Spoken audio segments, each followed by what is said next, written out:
मेला रामनगरिया का उद्घाटन हो चुका है। क्या कहना है आपका कल्पवासियों के लिए और समस्त जनपदवासियों के लिए? सकल कलश भंगे स्वर्ग सोपान संगे तरल तरतरंगे मातु गंगे प्रसीद। ये मेला रामनगरिया अपने में एक आध्यात्मिक छटा बिखेर रहा है। ये फर्रुखाबाद के वासियों को ही नहीं अपितु समग्र क्षेत्रवासियों को, राष्ट्रवासियों को, सबके लिए कल्याण का, अभ्युदय का एक केंद्र है। और यहाँ आकर के कल्पवासी एक महीने स्नान करते हैं, दान पुण्य, अपना जीवन का जो वास्तविक जीवन, मानव जीवन की सार्थकता है, उस हेतु में अपना समय व्यतीत करते हैं।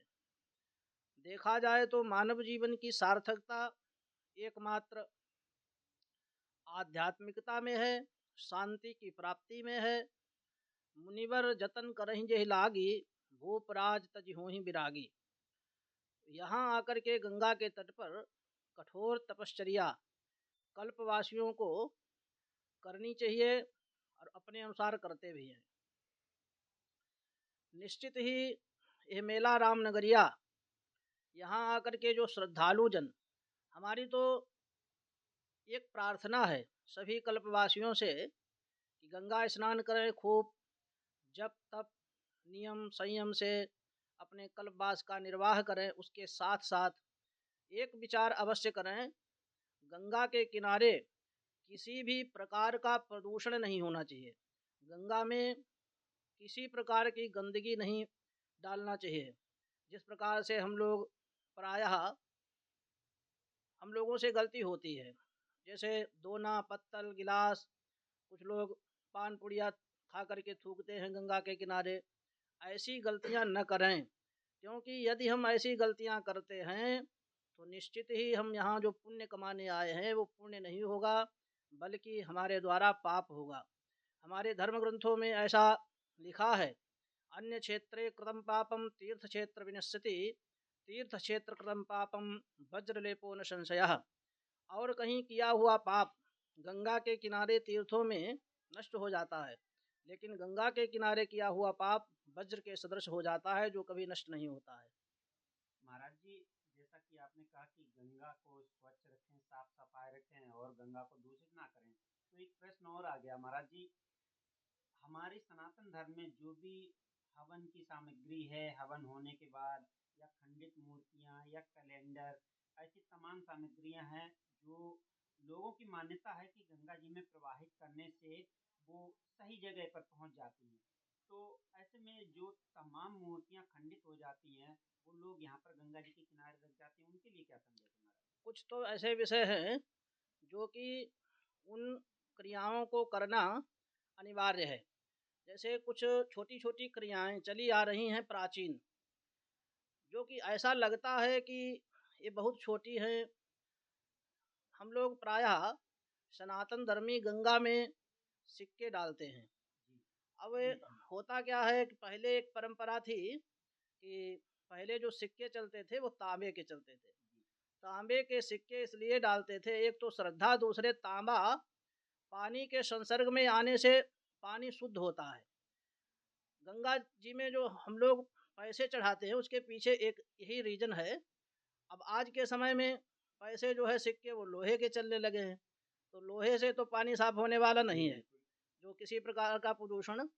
तो ये जो परंपरा चली आ रही, इससे देखा जाए तो गंगा जी में कोई हानि भी नहीं है, कोई नुकसान नहीं होता है। लेकिन जो खंडित मूर्तियां हैं, जैसे गणेश विसर्जन होता है, प्रायः देखा जाता जी। है गंगा के किनारे। अब हम लोग एक सप्ताह 15 दिन 11 दिन ऐसे करके पूजा करते हैं और फिर उनको उठा करके फेंक जाते हैं। तो इसमें कोई ये सोचे कि हमको पुण्य होगा, पूजा करने से पुण्य नहीं होने वाला, पाप होता है, क्योंकि मूर्तियां पैरों के तले पड़ती हैं। उसमें बहुत अच्छी बात है कि हम एक बार धातु की मूर्ति ले आएं, जैसे पीतल की है जी बिल्कुल। मूर्ति ला करके अपने घर पे स्थापित कर लें और उनकी पूजा करें, क्योंकि गणेश जी का, गौरी जी का विसर्जन नहीं होता है।